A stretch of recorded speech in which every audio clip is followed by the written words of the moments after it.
A few days ago, me and my friend Dan decided it would be a really good idea to punish ourselves by going for a 46-kilometre cycle along the Waterford Greenway.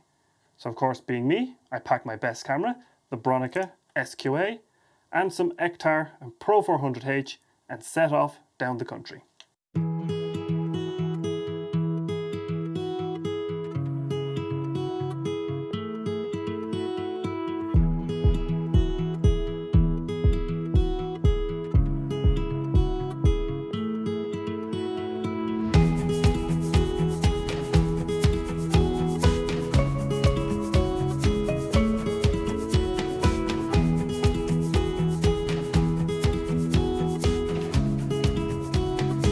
On the way down, we stopped to have a gawk and fly the drone around the Rose Fitzgerald Kennedy Bridge, which is now the longest bridge in the country.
After our fill of civil engineering, we headed on to Dungarvan, rented some bikes after being told all the bikes in Kilmacthomas were booked before our lazy asses got there and we didn't have a booking.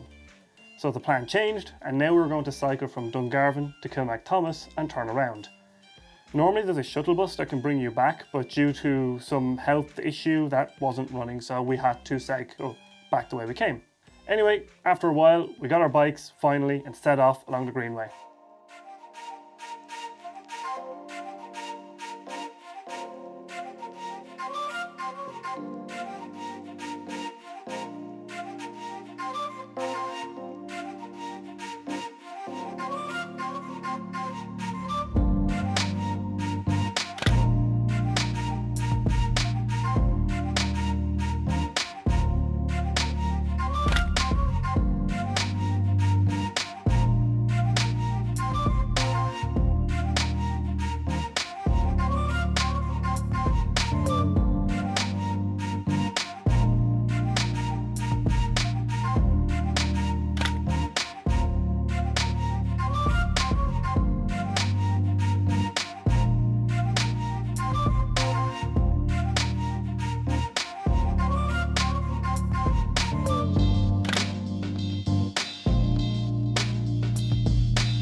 I have to say, the Greenway is amazing.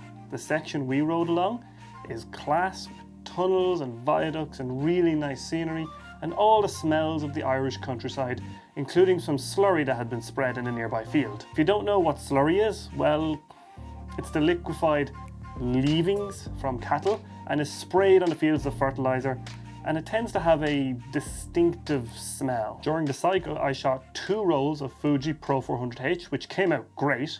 I also shot a roll of Ektar in the 645 back for the Bronica, and they came out quite nice as well. But man, those Fuji greens are really suited to Ireland's colour palette of green. Once we finished punishing ourselves, we returned the bikes to the bike shop and got a disappointing takeaway with the saddest quarter pounder I have ever had. 2 out of 10, would not eat again. A few days later, I souped the film in my Fuji Express C41 kit, and the negatives actually came out great. However, I did make an error while scanning. I didn't set the exposure right on my Z7, and this caused some banding in the shadow areas, and when I inverted these scans, I got ugly bands in the highlights. This was fixed by simply exposing the scan to the right as far as I could without clipping any highlights, because the highlights become the shadows become the highlights, so the banding in the shadows and the camera become the highlights on the final image. That took me a while to figure out. So that's a bonus little camera scanning tip thrown into the end of this video, and I'll see you next time.